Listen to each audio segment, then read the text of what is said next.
இன்னைக்கு எதிர்காலத்தை குறித்து திட்டமிடுதல், இலக்குகளை குறித்து வைத்தல் அவசியமா இல்லையா அப்படிங்கிறத பற்றி ஒரு சின்ன ஒரு விவாத மேடை இருக்கிறது.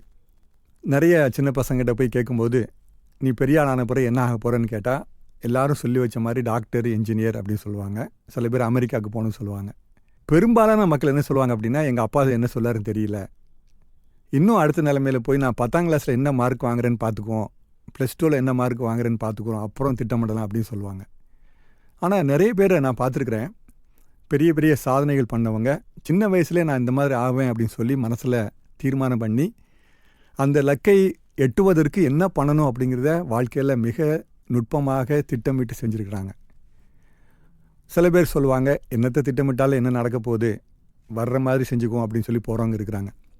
ஆனால் வர்றபடி செய்யணும் அப்படின்னு செய்கிறதுக்கும் ஒரு திட்டம் தேவைப்படுது. ஏன்னா அவங்க எதிர்பார்ப்பாங்க, நான் இதை நினைக்கிறேன், இது நடக்காமல் போனால் என்ன நடக்கும் அப்படின்னு சொல்லி அவங்க திட்டமிடுறாங்க. வேத புத்தகத்தில் நிறைய விஷயங்கள் திட்டமிடுவதை பற்றி சொல்லியிருக்குது. அதே மாதிரி கர்த்தரை நம்பி திட்டமிடுவதை பற்றியும் சொல்லியிருக்குது. இன்றைக்கி நம்முடைய நிலையத்தில் நண்பர்கள் வந்திருக்கிறாங்க. எதிர்காலத்தை குறித்து திட்டமிடுதல் அவசியமில்லைன்னு சொல்கிறதுக்கு 2 குழுவாக இருக்கிறாங்க. அவர்கள் ஒவ்வொருவராக தங்களை அறிமுகப்படுத்தி கொண்டு தங்களுடைய கருத்தை சொல்வார்கள். வணக்கம், நான் இம்மானுவேல் ஜஸ்வின், ஒரு திருச்சபையில் போதகராக இருக்கிறேன். திட்டமிடல் அவசியம் அப்படிங்கிறத பற்றி பேசுகிறதுக்காக நான் இங்கே வந்திருக்கிறேன். திட்டமிடல் இல்லாமல் நம்முடைய வாழ்க்கையில் ஒரு நோக்கம் இருக்காது, எங்கே போகிறோம் அப்படிங்கிறதே தெரியாது. அப்போஸ்தலர் பவுல் ஆகாயத்தை அடிக்கிற மாதிரி சிலம்பம் பண்ண மாட்டேன் அப்படின்னு சொல்லி சொல்கிறார். உதாரணத்துக்கு ஒரு ஓட்டப்பந்தயத்தை எடுத்துக்கலாம். எங்கே ஓடுறோம், எதுக்காக ஓடுறோம்னு சொல்லி தெரியாமல் ஓட சொன்னால் எப்படி இருக்கும்? கொஞ்சம் கற்பனை பண்ணி பாருங்களேன். ஓட சொன்ன உடனே ஒவ்வொருத்தரும் ஒவ்வொரு திசையை நோக்கி ஓடுவாங்க. இப்படிப்பட்ட ஒரு ரேஸில் நான் ஜெயிக்கணும்னு ஆசைப்பட்டால் நடக்குமா? உங்களில் ஒருவன் ஒரு கோபுரத்தை கட்ட மனதாக இருந்து அதற்கு வேண்டிய பொருட்கள் தன் வசத்தில் உண்டோ இல்லையோ என்று முன்பு உட்கார்ந்து செலவை கணக்கு பாராமல் இருப்பானோ அப்படின்னு சொல்லி இயேசு கிறிஸ்து சொல்கிறத பார்க்குறோம். நான் எதுக்காக ஒன்று செய்கிறேன் அப்படிங்கிறது தெரியாமல் என்ன செய்ய முடியும், எதை சாதிக்க முடியும்? வேதாகமத்தில் கடவுள் செயல்படுறதை பார்க்கும்போது அவர் எவ்வளோ திட்டத்தோடு எல்லாத்தையும் செய்கிறாருன்னு சொல்லி பார்க்குறோம். படைப்பை பார்த்தா ஒவ்வொன்றும் திட்டமிட்டு அழகாக பண்ணுறதை பார்க்கலாம். முதல்ல நிலத்தை சார்ந்திருக்கக்கூடிய மிருகங்களை சார்ந்திருக்கக்கூடிய மனிதர்கள். திட்டமிடல் இல்லாமலாம் இவ்வளவு ஒழுக்கமான ஒரு படைப்பை அவரால் பண்ண முடியும். ஆசிரிப்பு கூடாரம் கடவுள் கட்ட சொல்லும்போது எவ்வளவு அற்புதமாக நேர்த்தியாக அதை கட்ட சொல்கிறார் அப்படிங்கிறத பார்க்கலாம். என்ன திரை, என்ன வண்ணங்கள், என்ன நூல் பயன்படுத்தணும் அப்படிங்கிறது முதற்கொண்டு எல்லாத்தையும் சொல்கிறாரு. நுணுக்கமான திட்டமிடல். நாம் நம்முடைய கடவுளை பின்பற்ற அழைக்கப்படுறோம். அதனால் திட்டமிடல் ரொம்ப ரொம்ப முக்கியமானது. அப்போ தான் நம்முடைய வாழ்க்கையில் நம்ம எதை நோக்கி போகிறோம் அப்படிங்கிறது நமக்கு தெரியும். அது மட்டும் இல்லாமல் நம்ம எல்லாருமே இயேசு கிறிஸ்துவை பற்றி மற்றவங்களுக்கு அறிவிக்கணும் அப்படின்னு சொல்லி அறிவுறுத்தப்படுறோம். அந்த மாதிரி இயேசு கிறிஸ்துவை நாம் அறிவிக்கணும் அப்படின்னா எந்த ஒரு திட்டமுமே இல்லாமல் நம்மளால் அறிவிக்க முடியுமா? நான் எந்த இடத்துல யாருக்கு எப்படி இயேசு கிறிஸ்துவை அறிவிப்பேன் அப்படின்னு சொல்லி ஒரு திட்டம் நமக்கு இருந்தால் தானே அதை தெளிவாக செய்ய முடியும். அதனால் நம்முடைய வாழ்க்கையில் ஒரு திட்டம் அவசியம். அதுதான் நம்முடைய வாழ்க்கையில் நோக்கத்தை கொடுக்கும். நன்றி. நான் ஜெனிஃபா, வீடியோ எடிட்டராக இருக்கேன். எதிர்காலத்தை பற்றி ஒரு பிளான் வைக்கிறதுனால நமக்குள்ளேயே ஒரு மைண்ட் செட்டில் ஃபிட் ஆகிடுவோம். இதனால் வேறு ஒரு ஆப்பர்ச்சுனிட்டி வரும்போது நம்ம மனசு ஒத்துக்காது. அது நல்ல ஆப்பர்ச்சுனிட்டியாக இருந்தால் மிஸ் பண்ணிவிட்டு கொஞ்சம் லேட்டாக ரெக்ரெட் பண்ணிகிட்டு இருப்போம். பிளான் போட்டு அது நடக்காமல் டிசப்பாயிண்ட் ஆகிறதில்ல. இதெல்லாம் தேவைதானா? மனுஷங்க நிறைய எக்ஸ்ப்ளோர் பண்ணணும். பிளானை போட்டு வைக்கிறதுனால அதுலேயே ஃபிட் ஆகிட்டு நேரோ மைண்ட் ஆகிட்டு ஒரு சின்ன வட்டத்துக்குள்ளேயே சுற்றிட்டு இருக்கிற மாதிரி ஆகிடும். இந்த உலகம் போட்ட சிஸ்டம்குள்ளே நம்ம ஒரு பிளான் பண்ணுறோம். அந்த சிஸ்டம் உடச்சிட்டா ஃப்ரீடமாக வாழ முடியும். Life is full of surprises and uncertainties தான். கடவுள் மேலே நம்பிக்கையை வச்சு லைஃப்பை நடத்த வேண்டியதுதான். நீங்கள் பிளான் போட்டு வச்ச ஃப்யூச்சர் கடவுள் உங்கள் லைஃப்பில் வைக்கலனா அப்போ ஃபேத் எங்கே போச்சு? அவர் சித்தத்தின்படி செய்வோம்னு சும்மா வார்த்தையில் தான் சொல்லிட்டு இருக்கோம். இன்னொன்று, பிளானிங் போட்டே லைஃப்பை கொண்டு போகும்போது ஆசை ரொம்ப அதிகமாகுது. இப்படி பண்ணால் இவ்வளோ சம்பாதிக்கலாம், அப்படி பண்ணால் இவ்வளோ சம்பாதிக்கலான்னு மனசு போயிட்டே இருக்குது. போதும்னு தோண மாட்டேங்குது. இருக்கிறத வச்சு சந்தோஷமாக வாழணும்ல. இருக்கிற நல்ல ஃபேமிலி, ஃப்ரெண்ட்ஸ்க்கு தேங்க்ஃபுல்லாக ஃபீல் பண்ணாமல் அவங்களுக்காக தான் பண்ணுறேன்னு ஓடி லக்ஸுரி கம்ஃபர்ட்காக குட்டி குட்டி ஹாப்பினஸை நோட் பண்ணாமலே ஓடிட்டு இருக்கோம். அதுக்கு ஒரு நல்ல எக்ஸாம்பிளாக சொல்லணுன்னா, சிக்மங்களூருக்கு ஒரு தடவை போயிருந்தேன். அங்கே ரொம்ப அழகான இடம், ரொம்ப அமைதியான இடம், ரொம்ப ஒரு பீஸ்ஃபுல்லான ஒரு இதை ஃபீல் பண்ணிட்டு உட்காந்துட்டு இருக்கும்போது பின்னாடி ஒருத்தர் பேசிகிட்டு இருக்கார் ஃபோனில். இந்த ஃபைலை எனக்கு அனுப்பு, நான் இதை செக் பண்ணி அனுப்புகிறேன் அப்புறம் பக்கத்தில் இருக்கிற கூப்பிட்டு இந்த ஆஃபீஸில் அன்றைக்கி என்ன நடந்துச்சு தெரியுமா, அவங்க டீ குடிச்சிட்டு இருக்கும்போது என்ன பேசினாங்க தெரியுமான்னு காசி பேசிகிட்டு இருக்காங்க. அது அவ்வளோ ஒரு அழகான இடம். அங்கே அவருக்கு சிக்னல் ஏன் தான் கிடச்சிதோன்னு நான் உட்காந்து ஃபீல் பண்ணிகிட்டு இருந்தேன். இப்படி சின்ன சின்ன விஷயத்த நம்ம வந்து மிஸ் பண்ணிடுறோம்னு நினைக்கிறேன். இன்னொன்று ஜஸ்வின் அண்ணா சொல்லும்போது கிரியேஷன், கடவுள் வந்து இந்த உலகத்தை உருவாக்குனதை பற்றி எப்படி பிளான் இல்லாமல் எப்படி பண்ணியிருப்பாரு, அந்த பிளானிங்லாம் இருந்ததுனால அழகாக இருக்குது அப்படின்றத பற்றி சொன்னாங்க. ஆனால் மனுஷன் பிளான் பண்ணி பண்ணுறதெல்லாம் நல்லதுக்கு இருக்கா? எல்லாமே ஏதாவது ஒரு நெகட்டிவான விஷயத்தை வச்சுட்டு தான் இருக்குது. அதையும் நம்ம யோசிக்கணும்னு நினைக்கிறேன். அதனால் நம்மளுக்கு இருக்கிற ஒரு அழகான லைஃப்பில் பிளானிங் போட்டு காம்ப்ளிகேட் பண்ணாமல் வாழ்கிறது ஓகேன்னு நினைக்கிறேன். எதிர்கால திட்டம் பற்றிய இலக்குகள் வந்து நம்முடைய வாழ்க்கையில் அவசியம் என்பதை குறித்து நான் பேச வந்திருக்கிறேன். கோல் செட்டிங் அப்படிங்கிறது வந்து நம்முடைய வாழ்க்கைக்கு ஒரு திசையை கொடுக்குது. அதாவது நம்ம எங்கே போகிறோம், எப்படி போகணும், எந்த பாதையில் போகணும் அப்படிங்கிறத குறித்து ஒரு தெளிவை வந்து நமக்கு கொடுக்குது. அது மட்டும் இல்லை, நம்முடைய வாழ்க்கையில் ஒரு சுய முன்னேற்றத்தை அது வந்து தூண்டுகிறதாக இருக்குது. நம்முடைய சவால்களை சமாளிக்கிறதுக்கும் இந்த கோல் செட்டிங் வந்து நமக்கு ஹெல்ப்ஃபுல்லாக இருக்குது அப்படின்னு சொல்லி நம்ம பார்க்குறோம். கோல் செட்டிங்கை நம்ம எப்படி டிசைட் பண்ணலாம் அப்படின்னா, ஸ்மார்ட் அப்படிங்கிற ஒரு மெத்தட் சொல்கிறாங்க. எஸ் வந்து ஸ்பெசிஃபிக், அது ஒரு குறிப்பிட்டதாக இருக்கணும். மெஷரபிள், ஒரு அளவிடக்கூடியதாக அது இருக்கணும். அச்சீவபிள், நடைமுறைக்கு ஒத்து வரக்கூடியதாக அது இருக்கணும். ரெலவெண்ட், பொருத்தமானதாக அது இருக்கணும். டைம் பவுண்ட், நேர கட்டுப்பாட்டோடு கூட அது இருக்கணும் அப்படின்னு சொல்லி நம்ம பார்க்குறோம். அது மட்டும் இல்லை, இந்த கோல் செட்டிங் வந்து ஷார்ட் டேர்ம் அண்ட் லாங் டேர்மில் நம்ம அதை நிர்ணயிக்கணும். அதாவது ஒரு மாதத்துக்குள்ளே நான் வந்து இந்த காரியத்தை நான் தீர்மானித்து நான் செய்யணும் அப்படிங்கிறது வந்து ஒரு ஷார்ட் டேர்ம். அதை நம்ம நிர்ணயித்து செயல்படும் பொழுது லாங் டேர்ம் அதை வந்து நம்ம அச்சீவ் பண்ணலாம். லாங் டேர்ம்ங்கிறது ஒரு 10 வருஷத்துக்குள்ளே நான் ஒரு குறிப்பிட்ட தொழிலில் வந்து நான் ஒரு உயர் பதவி அடைவேன் அப்படின்னு சொல்லி நம்ம அதை டிசைட் பண்ணி நம்ம அச்சீவ் பண்ணுறது. ஸோ நம்ம வாழ்க்கையில் வந்து கோல் செட்டிங் ரொம்ப அவசியமானதாக இருக்குது. ஒரு 40 வருஷத்துக்கு நம்ம என்ன கோல் செட் பண்ணுறோமோ அது அடுத்த 40 வருஷத்துக்கு நம்ம வந்து அதை நோக்கி நம்ம செயல்பட முடியும். ஸோ அந்த லக்கை அடைவதற்கான ஒரு செயல்முறைகளை வந்து நம்ம திட்டமிடுறது அவசியம். ஒரு லக்கு இல்லாமல் சும்மா பிளானிங் மட்டும் இருந்துச்சுன்னா அது வந்து ஒரு அர்த்தம் இல்லாததாக அது மாறிடும். அந்த கோலை குறித்து நமக்கு வந்து ஒரு தொடர்ந்த ஒரு சிந்தனை வந்து நமக்குள்ளாக இருக்கணும். அது மட்டும் இல்லாமல் ஒவ்வொரு நாளும் அதை நம்ம தயார்படுத்துறது வந்து ரொம்ப அவசியமானதாக இருக்குது. நம்ம சிந்திச்சுக்கிட்டே இருந்தோன்னா அது சரி வராது. அதுக்கு வந்து நம்ம ப்ரிப்பேர்டாக என்ன செய்யணுமோ அதை நம்ம சரியாக செய்யணும். அது மட்டும் இல்லை, அந்த கோல் செட் பண்ணுறது வந்து நமக்கு ஒரு மன அழுத்தத்தையும் ஒரு குறைக்கிறதாக இது காணப்படுறது அப்படின்னு சொல்லி நான் சொல்ல வரேன். என்னோட பேர் வில்பர்ட். நான் மொழிபெயர்ப்பு பணி செஞ்சிட்ருக்கேன். எதிர்காலத்தை பற்றிய திட்டமிடல் அவசியமா அவசியம் இல்லையா அப்படின்னு நம்ம பேசிகிட்டு இருக்கிறோம். அவசியம் இல்லை அப்படின்னு தான் நான் சொல்ல வந்திருக்கேன். அதாவது ஆகாயத்திலே நான் சிலம்பம் அடிக்கிறவனாக அடிக்க மாட்டேன் அப்படின்னு சொல்லி ஒரு நிருபத்தில் போட்டிருக்குன்னு சொன்னாங்க ஜஸ்வின் அண்ணன். அதே போல் யாக்கோபு நிருபத்தில் அவர் இப்படி எழுதுகிறாரு. யாக்கோபு 4ஆம் அதிகாரம் 13ஆம் வசனத்தில், மேலும் நாங்கள் இன்றைக்கு அல்லது நாளைக்கு இன்ன பட்டணத்திற்கு போய் அங்கே 1 வருஷம் தங்கி வியாபாரம் செய்து சம்பாத்தியம் பண்ணுவோம் என்கிறவர்களே கேளுங்கள், நாளைக்கு நடப்பது உங்களுக்கு தெரியாதே அப்படின்னு சொல்லி அந்த வசனம் அப்படி போகுது. அப்போ இதில் சொல்லப்படுறது இப்போ அந்த திட்டமிடுதல் அப்படின்னு சொல்லி, நான் நாளைக்கு அப்படி இருப்பேன், 5 வருஷம் கழிச்சு இப்படி இருப்பேன், 3 வருஷம் கழிச்சு இப்படி இருப்பேன், நான் அதை செஞ்சிருவேன் இதை செஞ்சிருவேன், நான் அந்த நிலைமைக்கு போயிடுவேன் அப்படின்னு தாங்கள் தான் தங்களுடைய வாழ்க்கையை ஏதோ வடிவமைத்து கொள்வது போல, அல்லது தங்களை கிட்டத்தட்ட கடவுளுக்கு இணையாக மாற்றிடுறாங்களோ அப்படின்னு ஒரு பயம் கூட இதில் இருக்குன்னு நான் நினைக்கிறேன். முன்னாடி காலத்திலலாம் பார்த்திங்கன்னா, முதல்ல அறிமுகம் சொல்லும் போதே சொன்னாங்க, உன்னுடைய ஆசை என்ன அப்படின்னு கேட்டால், நான் டாக்டர் ஆகணும் அப்படின்னு தான் பிள்ளைங்க சொல்லுவாங்க, கலெக்டர் ஆகணும்னு சொல்லுவாங்க. இதெல்லாம் பொதுவாக இந்த மாதிரி 1 2 ஒரு 5 இருக்குன்னு வச்சுக்கோங்களேன், இதை தான் சொல்லுவாங்க. ஆனால் அதில் பெரும்பாலும் அப்படி யார் சொன்னவங்க யாரும் அப்படி ஆக மாட்டாங்க இல்லையா? அதில் ஒருத்தர் 2 பேர் தான் அந்த அவங்க என்ன சொன்னாங்களோ அதை அடைவாங்க. ஆனால் அப்படி அடைய முடியலன்னா கூட என்ன நடக்கும் அப்படின்னா, அதை பற்றி பெருசாக வருத்தப்பட மாட்டாங்க. உதாரணத்துக்கு, நான் டாக்டர் ஆகணும் அப்படின்னு கனவு கண்டிருக்கிற ஆசைப்பட்டிருக்கிற ஒரு பையன் 12ஆம் வகுப்பு தேர்ச்சி பெறாமல் கூட போகலாம். அப்படிப்பட்ட நிலைமையெல்லாம் இருந்திருக்கு. அந்த அளவுக்கு அவன் ஆசைப்பட்டிருப்பான். அவனுக்கு சின்ன வயசு கனவு 5ஆம் வகுப்பில் அவன் சொல்லியிருப்பான், எனக்கு வந்து டாக்டர் ஆகணுங்கிற ஒரு ஆசை அவனுக்கு இருந்திருக்கும். ஆனால் 12ஆம் வகுப்பு அவனால் தேர்ச்சி பெறக்கூட முடியாமல் போயிருக்கும். ஆனால் அப்படிப்பட்ட ஒரு பையன் அந்த காலத்தில் ஒரு 10 வருஷத்துக்கு முன்னால் வச்சுக்கோங்களேன், அப்போது அவனுக்கு வந்து பெரிய அளவுக்கு வருத்தம் இல்லை. அவன் என்ன செஞ்சுருப்பான், மிஞ்சி போனால் ஊரை விட்டு ஓடி போயிருப்பான், வீட்டுக்கு ஒரு வேளை பயந்தான்னு சொன்னான். அப்படி தான் நடந்தது. நிறைய நம்ம பார்க்கலாம். எங்கே போயிடுவாங்க, சென்னைக்கு போயிடுறேன், இப்போ தமிழ்நாட்டை பொறுத்தளவில் சென்னைக்கு போயிடுவாங்க, இல்லைனா பாம்பேக்கு போயிடுவாங்க. அந்த பையன் திரும்ப ஒரு 6 மாதம் கழித்து எங்கே போயிருக்கான்ட்டு பேரண்ட்ஸுக்கும் தெரியும், அவன் எங்கேயாவது போயிருப்பான் வருவான் அப்படின்னு.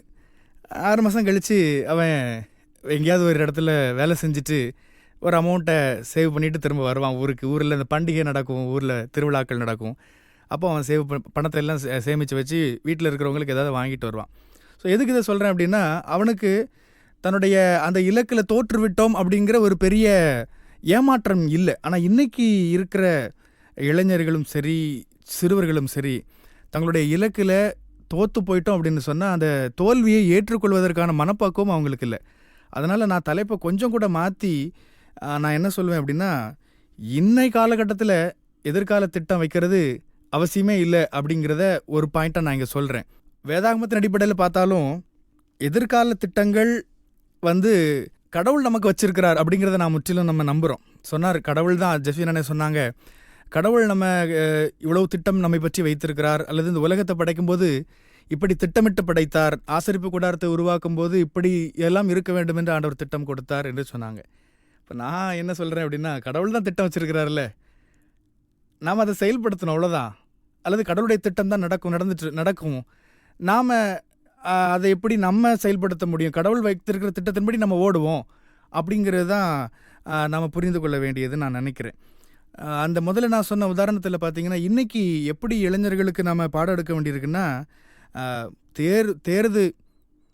தேர்வு முடிஞ்சு அந்த ரிசல்ட் வரக்கூடிய காலகட்டத்தில் பயங்களை பாதுகாத்து கொள்ள வேண்டியது இன்றைக்கி பேரண்ட்ஸோட டீச்சர்ஸோட கடமையாக இருக்குது. அப்படி நிலைமையில் தான் இருக்கிற அவங்களுக்கு தோல்வியை ஏற்றுக்கொள்ளக்கூடிய ஒரு பக்குவமே இல்லை. இப்போ நான் டாக்டராக தான் ஆவேன் அப்படின்னு அவங்க அடம் பிடிக்கிறாங்க அப்படின்னா, அவங்களுக்கு இல்லைப்பா இன்ஜினியரிங்னு ஒரு வாய்ப்பு இருக்குது, இல்லை நீ ஆர்ட்ஸ் எடுத்தால் கூட உனக்கு ஒரு நல்ல பிரகாசமான வாழ்க்கை இருக்குது அப்படிங்கிற அந்த நிலையை ஏற்றுக்கொள்ளவே அவங்களால முடியல.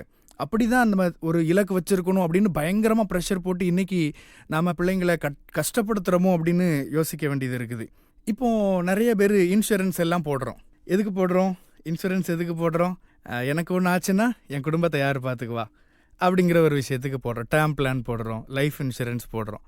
ஆனால் பாருங்கள், கடவுள் என்னுடைய குடும்பத்தை காப்பாற்றுவார் அப்படிங்கிற ஒரு நம்பிக்கை இல்லைன்ட்டு இதை புரிஞ்சிக்கலாமா?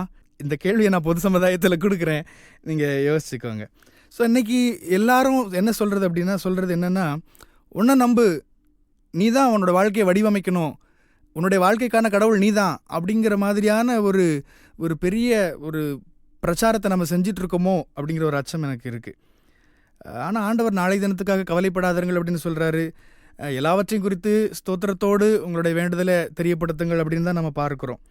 இந்த கோல் செட்டர்ஸ் எல்லாமே வேர்ல்ட்லியாக உலகத்தனமாக அவர்கள் யோசிக்கிறதா தான் நான் நினைக்கிறேன்.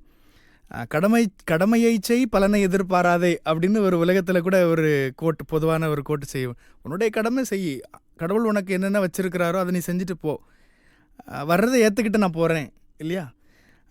இப்படி கூட ஒன்று சொல்லுவோம், முடிஞ்சதை மாற்றுறேன், முடியாததை ஏற்றுக்கிறேன், முடிஞ்சதை மாற்றுறேன், முடியாததை ஏற்றுக்கிறேன் அப்படின்னு தான் நம்ம வாழ்க்கை போக முடியும்.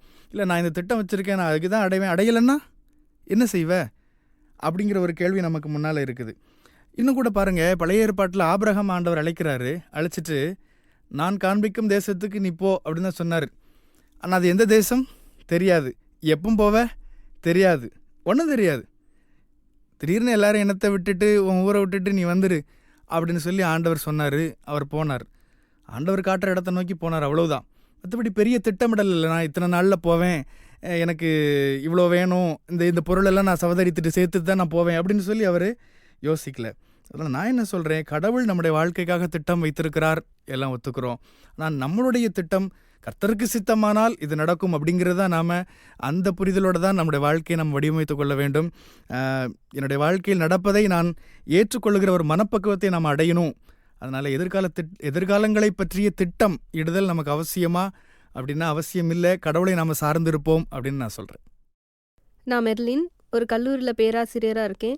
இன்றைக்கி நம்ம ஃப்யூச்சர் பிளானிங் அவசியம் இல்லையா அப்படின்றத பார்த்துட்ருக்கோம். அதில் நான் ரொம்ப முக்கியம், ஃப்யூச்சரில் பிளான் பண்ணுறது ரொம்ப முக்கியம், ஃப்யூச்சர் கோல்ஸை பிளான் பண்ணுறது ரொம்ப முக்கியம் அப்படின்றத பேச வந்திருக்கிறேன். இந்த ஃப்யூச்சர் கோல்ஸை பிளான் பண்ணுறதுக்கு முன்னாடி நம்ம நம்மளை ஆராய்ஞ்சு பார்க்குறது ரொம்ப முக்கியம். அதில் நம்மளோட பலம் என்ன, பலவீனம் என்ன, நம்மளோட வாய்ப்புகள் என்ன, நம்மளோட சவால்கள் என்ன அப்படின்றத நம்ம ஆராய்ஞ்சு பார்க்கணும். நம்மளோட பலம் என்னெல்லாம் இருக்கலாம் அப்படின்னா, உங்களோட திறன்களாக இருக்கலாம், உங்களோட திறமைகளாக இருக்கலாம். சில பேருக்கு கைத்திறன்கள் இருக்கும், சில பேருக்கு பேச்சு திறமை இருக்கும், சில பேர் நல்லா படிப்பாங்க. ஸோ இதெல்லாம் அவங்களோட பலமாக இருக்கலாம். பலவீனம் அப்படின்னு பார்த்தீங்கன்னா உங்களை முன்னேற விடாமல் தடுக்கிறது என்னவோ அதை தான் உங்கள் பலவீனமாக இருக்கலாம். சில நேரம் உங்களோட பொருளாதாரம் எப்படி இருக்குது, உங்களோட சூழ்நிலை, பொருளாதார சூழ்நிலை என்ன இருக்குது, அது வந்து உங்களோட பலவீனமாக இருக்கலாம். உங்களோட வாய்ப்புகள் வந்து உங்கள் ஃபேமிலி வந்து உங்களுக்கு சப்போர்ட் பண்ணுறது, அதே பொருளாதாரம் வந்து உங்களுக்கு வாய்ப்புகளாகவும் அமையலாம்.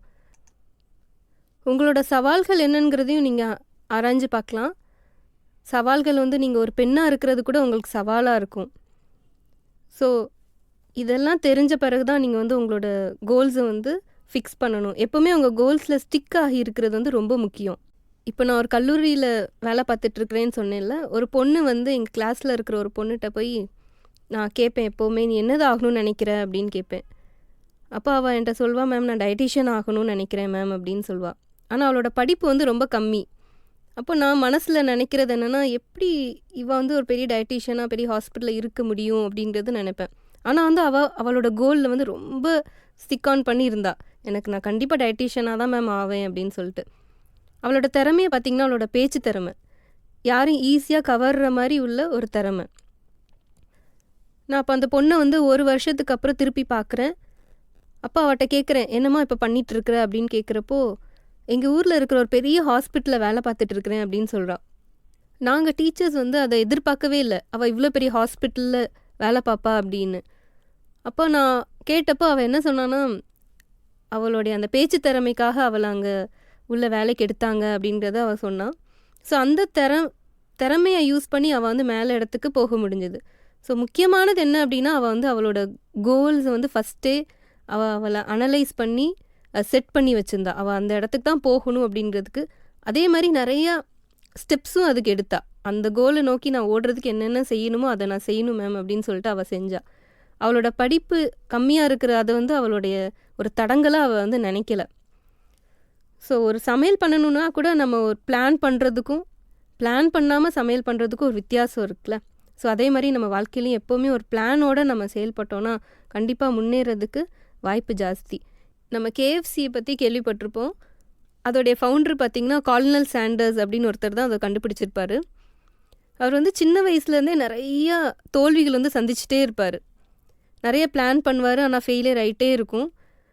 ஆனால் அவரோட பிளான் என்ன இருக்கும் அப்படின்னா, அவர் வந்து ஒரு சிக்கன் கடை வைக்கணும் அப்படின்னு சின்னதுலேருந்தே யோசிச்சுட்டே இருப்பார். ஆனால் அதுக்கு வந்து ஆப்பர்ச்சுனிட்டிஸ் அவருக்கு வந்து இருக்கவே செய்யாது. ஒரு 10 வயசில் பார்த்திங்கன்னா அவங்க அப்பாவை இழந்துருவார். உடனே அவங்க வீட்டில் வந்து நீங்கள் ஸ்கூலுக்கு போக வேண்டாம், நீ இனிமேல் வீட்டு வேலை செய்யணும் அப்படின்னு சொல்லி அவரை வந்து வேலைக்கு அனுப்பி விடுவாங்க. ஏன்னா அவங்களோட பொருளாதார நிலைமை வந்து அவங்க வீட்டில் ரொம்ப கம்மியாக இருந்துச்சு. அப்போ அவர் ஒவ்வொரு இடமா வேலைக்கு போகிறாரு, எல்லா இடத்துலையும் தோல்வி ஆயிடுது அவருக்கு. பட் சிக்கன் கடை அவரால் ஓனாக வைக்கிறதுக்கு வந்து அவர்கிட்ட காசு இல்லை. ஸோ 60 வயசு வரைக்கும் என்ன பண்ணுறாருனா, ஒரு 14 இடத்துல வேலை பார்த்து தோல்வி அடைஞ்சு கடைசியாக ஒரு ஹோட்டலில் பாத்திரம் கழுவுறதா அவர் வந்து இருக்கிறார், கழுவுறவராக இருக்கார். 60 வயசு வரைக்கும் அந்த வேலையை தான் செஞ்சுருப்பார். 60 வயசில் நம்ம யூஎஸ்ஏயில் வந்து என்ன பண்ணுவாங்கன்னா, ரிட்டையர்ட் ஆகி அவங்களுக்கு பென்ஷன் கொஞ்சம் கொடுத்து அனுப்பிடுவாங்க. ஸோ அதே மாதிரி $100 கையில் கொடுத்து அவரை வீட்டுக்கு அனுப்புகிறாங்க.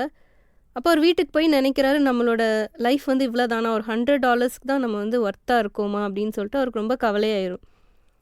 அப்போ நம்ம அந்த $100 வச்சு நம்ம ரெண்டு மாதத்தில் நம்மளோட அந்த $100 முடிஞ்சு போயிடும். அதுக்கப்புறம் நம்ம என்ன செய்வோம், அதுக்கு இப்போமே நம்ம வந்து சூசைட் பண்ணிக்கலாம் அப்படின்னு சொல்லிட்டு நடக்கிறாரு. சூசைட் பண்ணுறதுக்கு ஒரு மரத்துக்கடியில் உட்கார்ந்துருக்கிறாரு. உட்காந்து சூசைட் நோட் எழுதுறாரு. அந்த $100 நம்ம யாருக்கு கொடுக்கலாம் அப்படின்னு சொல்லிட்டு எழுதுறாரு. எழுதிட்டுருக்கிறப்போ, இப்படி நான் சின்ன வயசுலேருந்து நான் கனவு கண்டது, நான் பிளான் பண்ணது நடக்கலையே அப்படின்ற ஒரு ஏமாற்றம் அவருக்கு இருக்குது. சூசைட் நோட் எழுத அவருக்கு ஒரு யோசனை வருது, நம்ம ஏன் நம்மளுக்கு தெரிஞ்ச நல்ல சிக்கன் ரெசிபி எழுதக்கூடாதுன்னு அதில் எழுதுறாரு. எழுதிட்டு நம்ம இதை வச்சு நம்ம பிளான் பண்ண மாதிரி இந்த $100 வச்சு நம்ம ஒரு கடையை ஆரம்பிக்கக்கூடாதுன்னு சொல்லிட்டு பக்கத்தில் கொஞ்சம் பேருக்கு அந்த $100 வச்சு சிக்கன் வாங்கி கொடுக்குறாரு. எல்லோரும் ஃபீட்பேக் கொடுக்குறாங்க. பக்கத்தில் இருக்கிறவங்கெல்லாம் இது நல்லா இருக்குதுன்னு சில பேர் சொல்கிறாங்க, சில பேர் நல்லா இல்லைன்னு சொல்லி என்ன அதில் மாற்றணும்னு சொல்கிறாங்க. ஸோ அவர் அதை திருப்பி கடைப்பிடிச்சி ஒரு நல்ல சிக்கன் ரெசிபியை கொண்டு வந்து 65 வயசுக்கு மேலே தான் அவர் வந்து ஜெயிக்க ஆரம்பித்தார். ஸோ பிளான் பண்ணுறதுக்கு ஒரு வயசு வந்து வரம்பு கிடையாது. எந்த டைம்லனாலும் பிளான் பண்ணாலும் அவங்களால ஜெயிக்க முடியும். அதே மாதிரி எவ்வளோ தடங்கள், எவ்வளோ ஃபெயிலியர்ஸ் அவருக்கு இருந்தாலும் அவரோட பிளானில் அவர் ஸ்டிக் ஆன் ஆகியிருந்தனால எவ்வளோ வயசுக்கு அப்புறமும் அவரால் ஜெயிக்க முடிஞ்சுது. இன்னுமே நம்மளுக்கு வந்து அவரை தெரியுது. அதுக்கு காரணம் வந்து அவர் அவ்வளோ அழகாக பிளான் பண்ணி செஞ்சனால. ஸோ இதே மாதிரி நம்ம பைபிளில் வந்து நெகேமியாவை பார்க்கலாம். எருசலேமின் கோட்டை சுவரை எழுப்புறப்போ பிளான் பண்ணுவார். கரெக்டாக ஒரே ஒரு பிளான், ஒரு ஸ்பெசிஃபிக் கோலை வந்து அவர் செட் பண்ணுவார். அதை பற்றி கடவுள்கிட்ட வந்து கைடன்ஸ் கேட்பார், ப்ரேயர் பண்ணுவார் கடவுள்கிட்ட. அப்புறம் அந்த திட்டத்தை செயல்படுத்துறதுக்கு பிளான் பண்ணி ப்ரிப்பேரும் பண்ணுவார். அதே மாதிரி என்னென்ன தடங்கள் வருதோ அதையும் மீறி அவரால் அந்த வேலையை செய்ய முடியும். எப்போவுமே நம்ம ஒரு கோல் நம்ம செட் பண்ணிட்டோம் அப்படின்னா நம்ம மனசெல்லாம் அதில் இருக்கிறப்போ என்ன தான் தடங்கள் வந்தாலும் அதை மீறி நம்மளால் வந்து செயல்பட முடியும். அதே மாதிரி லாஸ்ட்டில் அவர் வேலையை வந்து அழகாக செஞ்சு முடிப்பார். எதனாலனா அவர் கரெக்டாக பிளான் பண்ணனால மட்டும்தான் அவரால் செய்ய முடிஞ்சுது. நீதிமொழிகள் 16:3 பார்த்தீங்கன்னா, உன் செய்கைகளை கர்த்தருக்கு ஒப்புவி, அப்பொழுது உன் யோசனைகள் உறுதிப்படும்னு எழுதியிருக்கு. ஸோ இதில் என்ன எழுதியிருக்குன்னா, நம்ம கண்டிப்பாக பிளான் பண்ணணும். அந்த பிளான் பண்ணதை நம்ம கடவுள்கிட்ட சொல்கிறப்போ வாய்க்க செய்கிறதும் வாய்க்க செய்யாமல் இருக்கிறதும் அவரோட கரத்தில் இருக்குது. நம்ம பிளான் பண்ணாமல் இருந்து நம்ம லைஃப் அப்படியே வேஸ்ட் பண்ணுறதுக்கு பிளான் பண்ணி கரெக்டாக ஒரு தெளிவான வழிநடத்தலோடு நம்ம செஞ்சோன்னா நம்ம ஜெயிக்கிறதுக்கு வாய்ப்பு ஜாஸ்தி. என்னுடைய பெயர் பிரகாஷ். நான் வந்து ஒளிப்பட கலைஞராக இருக்கிறேன். திட்டமிடுகிற காரியத்தை குறித்து பேசிகிட்டு இருக்கிறோம். பொதுவாக திட்டமிடுறது வந்து பார்த்திங்கன்னா, அந்த உலக பிரகாரமான காரியங்களை திட்டமிடுறதை பற்றியே தான் பேசிகிட்டு இருக்கிறாங்க. சங்கீதக்காரன் இப்படி சொல்கிறாரு, என்னுடைய காலங்கள் உமது கரங்களில் இருக்கிறது அப்படின்னு. நம்முடைய காலங்கள் அவருடைய கரத்தில் இருக்கும்போது நாம் எந்த ஒரு திட்டமும் அவரை மீறி பண்ண முடியுமா? கண்டிப்பாக முடியாதுன்னு நான் நினைக்கிறேன். நம்மளுடைய எல்லா காரியங்களை குறித்தும் அவர் ஒரு திட்டம் வச்சுருப்பார். நம்ம கருவில் உருவாகிறதுக்கு முன்னாடியே நம்மளை அறிஞ்சு வச்சுருக்கிறாரு. அப்போ எல்லாமே அவருடைய திட்டமிடுதல் படி தான் நடக்கும். நாம் இதில் புதுசாக எந்த ஒரு திட்டமிடுதலும் பண்ண வேண்டிய அவசியம் இல்லை. மற்றபடி இங்கே நிறையா பேசுகிற எல்லாருமே சொல்கிற ஒரு காரியம் ஸ்மார்ட், இந்த மாதிரி காரியங்களை குறித்துலாம் சொல்லும்போது உலக காரியங்களை குறித்தான திட்டமிடுதலை மாத்திரம்தான் அவங்க பேசுகிறாங்க. லூக்கா 12ஆம் அதிகாரத்தில் ஒரு சில உவமைகள் வருது. அதில் பார்த்திங்கன்னா, அந்த திட்டமிடுதல் உலக காரியங்கள்னு வரும்போது அது சுற்றியுமே இந்த பொருளாதாரம், பணத்தேவை, இதை மட்டும் பேஸ் பண்ணியே தான் இவங்க பேசுகிற எல்லா காரியங்களும் இருக்குது. படிப்பாக இருக்கட்டும், நான் ஒரு டாக்டர் ஆவேன், ஏன் டாக்டர் ஆகணும்? அது ஒரு நல்ல ப்ரொஃபஷன், அதில் ஒரு நல்ல சம்பாத்தியம் கிடைக்கும். நல்ல இன்ஜினியர் ஆவேன். இந்த மாதிரியான உலக பிரகாரமான அந்த பணத்தை ஒரு பேஸ் பண்ணி தான் அந்த திட்டமிடுதலே இருக்குது. ஒருவேளை நம்மளுடைய இந்த உலகத்தில் வாழ்கிறதுக்கு வந்து பணம் ஒரு முக்கியமான காரியமாக இருக்கிறதுனால ஒருவேளை அந்த திட்டமிடுதல்களாக அதை நோக்கியே இருக்கிறத பற்றி அவங்க அதை உயர்வாக எண்ணிக்கலாம். ஆனால் நாளைய தினம் நம்முடைய கரத்தில் இருக்குதா அப்படின்னா இல்லை. லூக்கா 12ஆம் அதிகாரத்தில் அந்த உவமையை சொல்லும்போது ஆண்டவர் சொல்கிறாரு, 12ஆம் அதிகாரம் 26ஆம் வசனத்தில், மிகவும் அற்பமான காரியம் முதலாய் உங்களால் செய்யக்கூடாதிருக்க மற்றவைகளுக்காக நீங்கள் கவலைப்படுகிறது என்ன? இந்த திட்டமிடுதலே நம்ம நாளைக்கு என்ன ஆயிருமோ, இன்னும் 2 வருஷம் கழித்து என்ன ஆயிருமோ அப்படிங்கிற ஒரு பயத்தினால தான் நம்ம திட்டமிடுதலே ஆரம்பிக்கிறோம். ஆண்டவர் சொல்கிறாரு, எதை குறித்தும் கவலைப்படாத. ஒன்றால் ஒரு சின்ன காரியத்தை கூட பண்ண முடியாது. அப்படிங்கப்போ நம்ம திட்டமிடுதல் எல்லாமே நாளைய தினத்தை குறித்த ஒரு பயத்தினால மட்டும்தான் இருக்குது. அப்போ நம்ம ஆண்டவர் மேலே வச்சிருக்கிற விசுவாசம் எங்கே இருக்குது? எனக்காக அவர் மரித்தார், எல்லாவற்றையும் எனக்காக அவர் செய்வார் அப்படிங்கிற ஒரு காரியம், ஒரு விசுவாசம் நம்மிடத்தில் இருக்கும் பொழுது இந்த திட்டமிடுதல் அவசியமா அப்படிங்கிற ஒரு பெரிய கேள்விக்குறி எழும்புது. அந்த திட்டமிடுதல் அவசியமானது தானே? எங்கே சுற்றி பார்த்தாலும் இந்த திட்டமிடுதல் எல்லாமே அந்த பொருளாதார தேவையை குறித்தே தான் இருக்கும். இன்னும் நம்ம எவ்வளோ சம்பாதிக்கணும், இதை குறித்ததான திட்டமிடுதல் மட்டும்தான் இருக்குது. ஸோ அதனால் திட்டமிடுதலுங்கும்போது பொருளாதாரத்தை நோக்கி இருக்கும் பொழுது அது நமக்கு தேவையில்லை. நம்மளுடைய திட்டமிடுதல் ஒருவேளை நித்தியத்தை குறித்து இருக்குமானால் அதில் ஒரு பிரோஜனம் இருக்கலாம். மற்றபடி இம்மைக்காக மாத்திரம் இந்த திட்டமிடுதல்கள் இருக்கும் பட்சத்தில் அது அவசியமில்லாதது, தேவையில்லாத ஒன்றாக தான் நான் அதை பார்க்குறேன். திட்டமிடல் அப்படின்னு வரும்போது அது கவலையோட ஒரு வெளிப்பாடாகவும் பார்க்கலாம். இன்னொரு கோணத்தில் பார்க்கும்போது அது பெருமையோட ஒரு தன்மையாகவும் பார்க்கலாம். லூக்கா 12ஆம் அதிகாரத்தில் ஒரு ஓமை வருது. ஆண்டவர் இப்படி ஒரு ஓமையை சொல்கிறாரு, ஐஸ்வர்யமுள்ள ஒருவனுடைய நிலம் நன்றாய் விளைந்தது. அப்போ அவன் மனசுக்குள்ளே ஒரு பெருமை வருது. ஐயோ, நான் என்ன செய்வேன்? தானியத்தை சேர்த்து வைக்கிறதுக்கு இடம் இல்லையே, ஆனால் என்னால் ஒன்றும் பண்ண முடியும். என்கிட்ட இப்போ இருக்கிற களஞ்சியத்தை இடித்து இன்னும் கொஞ்சம் பெருசாக்கி அதில் இடம் கொள்ளாமல் போக மட்டும் அவ்வளோத்தையும் நான் சேர்த்து வைப்பேன் அவனுடைய ஆத்மாட்ட அவனே சொல்லிக்கிறான், ஆத்மாவே இன்னும் 2-3 வருஷத்துக்கு தேவையான எல்லா தானியங்களும் இருக்கு, நீ நல்லா இலைப்பாரி புசித்து குடித்து நல்லா என்ஜாய் பண்ணு அப்படின்னு அவனுக்குள்ள ஒரு பெருமை, தன்னுடைய நிலம் அளவுக்கு அதிகமான ஒரு விளைச்சலை கொடுத்ததுனால வந்த ஒரு பெருமை அவனை இப்படியா சிந்திக்க தோணுச்சு. ஆண்டவர் அவனுக்கு ஒரு பதில் கொடுக்குறார், மதிகேடனே, நாளைக்கு இடிச்சு இந்த என்னோட களஞ்சியத்தை பெருசாக்கிடுவேன், அப்படி செஞ்சிருவேன் இப்படி செஞ்சிருவேன் அப்படின்னு தனக்குள்ள தன்னுடைய விளைச்சலின் ஒரு பெருமையினால அவன் அப்படி சொல்லும்போது ஆண்டவர் அவனை பார்த்து கேட்குற ஒரு கேள்வி, மதிகேடனே, இன்றைய ராத்திரியில் உன் ஜீவன் உன்னை விட்டு எடுக்கப்படுமானால் இதெல்லாம் யாருடையது? இன்றைக்கி நம்ம நிறைய நேரம் திட்டமிட்டு நான் அப்படி சேர்த்து வைக்கணும், இன்னும் என்னோட பேரப்பிள்ளைகள் வரைக்கும் அப்படி சேர்த்து வைக்கணும்னு ஓடிக்கிட்டே இருக்குமே தவிர, இன்னைக்கு ராத்திரி உன்னுடைய ஜீவன் எடுக்கப்படுமானால் இவைகளெல்லாம் யாருடையது? இப்படியான ஒரு கேள்வி இருக்குது. இதை நம்ம கொஞ்சம் சிந்திக்கணும். ஆண்டவர் இஸ்ரேல் ஜனங்களை எகிப்திலிருந்து வெளியில் கொண்டு வந்தார். ஜனங்கள் ஒருவேளை தங்களுக்கு பக்கத்தில் இருக்கிறவங்கள்ட்ட பொன் பொருள்கள்லாம் வாங்கிட்டாங்க. அவங்க அதை குறித்து ஒரு திட்டமிடல் பண்ணியிருக்கலாம், நம்ம இங்கேருந்து நம்மளுடைய தேசத்துக்கு போகிறோம், அதனால் இதெல்லாம் சேர்த்துக்கலாம் அப்படின்னு ஒரு வேளை வாங்கியிருக்கலாம். ஆனால் அவங்கள 40 வருடம் ஆண்டவர் பாலைவனத்தில் வனாந்தரத்தில் நடக்க வச்சார். அவங்களுடைய பாதரட்சைகள் ஒன்றுமே கிளியலை. இது ஆண்டவர். ஆனால் அவங்களுடைய திட்டம் ஒருவேளை வாங்கியிருக்கலாம், பக்கத்தில் இன்னொரு செருப்பு நம்ம போகிறோம் பிஞ்சிட்டா என்ன பண்ணுறது அப்படின்னு இன்னொரு பாதரட்சையை வாங்கியிருக்கலாம். ஆனால் போட்டிருந்த யாருடைய பாதரட்சையும் ஒன்றுமே பிஞ்சு போகலை. சரிங்களா? அதனால் திட்டமிடுதல் அப்படிங்கிறது நம்மளுடைய தரப்புலேருந்து தேவையில்லை அப்படின்னு நான் நினைக்கிறேன். புதிய ஏற்பாட்டுக்கு வந்தோன்னா ஆண்டவர் தன்னுடைய சீஷர்களை ஆண்டவருடைய சொல்படி கேட்டு நம்ம போனால் நமக்கு திட்டமிடல் தேவையில்லைங்க. ஆண்டவர் மேலே நம்பிக்கை இல்லாமல் இருக்கிற பட்சத்தில் தான் நமக்கு திட்டமிடல் தேவைப்படுது. இதை உங்களுடைய கருத்துக்கே விட்டுறேன். நீங்கள் உங்களுடைய நம்பிக்கையை உங்கள் மேலும் உங்களுடைய திட்டமிடுதல் மேலும் வைக்க போகிறீங்களா, இல்லை ஆண்டவர் மேலே வைக்க போகிறீங்களா? என் பேர் மைக்கேல். இந்த நிகழ்ச்சியை நான் தொகுத்து முடிவரை கொடுக்குறேன். தெரிந்தோ தெரியாமலோ நாம் தினசரி திட்டமிட்டுட்டு தான் இருக்கிறோம். காலையில் எழுந்த உடனே இன்றைக்கி என்ன சட்டை போட போகிறோம், என்ன சாப்பிட போகிறோம், அந்த மாதிரி நம்ம பண்ண தான் செய்கிறோம்.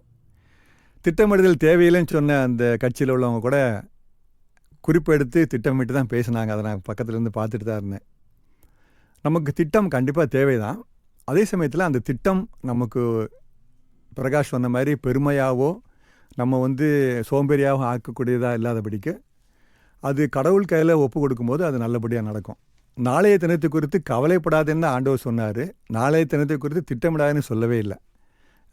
அது ஜெஸ்வின் அழகாக சொன்னார். ஒரு கோபுரத்தை ஒருத்தன் கட்டணுன்னா திட்டமிட்டு தான் செய்யணும் அப்படின்னு சொன்னார். கர்த்தரை திட்டமிட்டார். அதே சமயத்தில் நம்ம நூல் பிடிச்ச மாதிரி நான் திட்டம் போட்டேன், இதுலேருந்து மாறவே மாட்டேன்னு சொல்லி நம்ம ரொம்ப ரிஜிடாக இருக்கவும் கூடாது. அதே சமயத்தில் எதுவுமே இல்லாமல் இஷ்டம் போல் நடக்கிறது நடக்கட்டும் அப்படின்னு இருக்க முடியாது. திட்டமிடணும், அதை கர்த்தரை அர்ப்பணிக்கணும். கர்த்தருடைய திட்டம் தான் இறுதியானது. குதிரை யுத்த நாளுக்கு ஆயத்தம் பண்ணப்படும். ஆயத்தப்படுத்தப்படாத குதிரை பயன்படுத்தப்பட முடியாது. ஆனால் வெற்றி கர்த்தரிடமிருந்து வருது அப்படின்னு பைபிள் சொல்லுது. திட்டமிடுதலுக்கும் விசுவாசம் தேவை, எதிர்பார்ப்பு இல்லாமல் அப்படியே போகிறதுக்கும் விசுவாசம் தேவை தான். ஆனால் கர்த்தருக்கு முதலிடம் கொடுத்து கர்த்தர் தான் மையம், நம்முடைய நோக்கமே நம்முடைய லக்குவே கர்த்தர் தான் அப்படின்னு வரும்போது கண்டிப்பாக அது வெற்றியாக முடியும். கர்த்தர் ஏதேனில் ஒரு திட்டம் வைத்திருந்தார், அதை மனுஷன் மாற்றிட்டான். ஆனால் அதை திரும்ப திட்டமிட்டு ஆண்டவர் இயேசு கிறிஸ்துவை கொண்டு சரி பண்ணினார். உதாரணம் சொல்லதா இருந்தால், ஒருத்தர் சொல்கிறாரு, உன் தொப்பியை வேலிக்கு அந்த பக்கம் போட்டுரு, கண்டிப்பாக வேலியை தாண்ட வேண்டிய நிலைமை உனக்கு வரும், நீ முன்னேறி போவ அப்படின்னு அவர் சொல்கிறார். அப்போது ஒரு திட்டம் தேவைப்படுது. நட்சத்திரத்தை இலக்காக வை, நிலாவையாவது நீ பிடிப்பாய் அப்படின்னு ஒருத்தர் சொல்லார். திட்டமிடுவோம், கர்த்தர்ட்ட சொல்லுவோம், மாற்றங்கள் வர்றதை பற்றி அவர் சொல்லுவார். உன் திட்டம் சரியில்லை, இப்படி மாற்றுன்னு அவர் சொல்லிக் கொடுப்பார். நம்ம அதன்படி செய்யும்போது கண்டிப்பாக வெற்றி கிடைக்கும். கடைசியாக பிலிப்பியர் 2:13 சொல்லி நான் முடிக்கலான்னு நினைக்கிறேன். தேவனே தம்முடைய தயவுள்ள சித்தத்தின்படி விருப்பத்தையும் செய்கையையும் உங்களில் உண்டாக்குகிறவராக இருக்கிறார். நாம் திட்டமிடுவோம், திட்டங்கள் நிறைவேறலைங்கிறதுனால வெறுப்பு அடைய வேண்டாம்.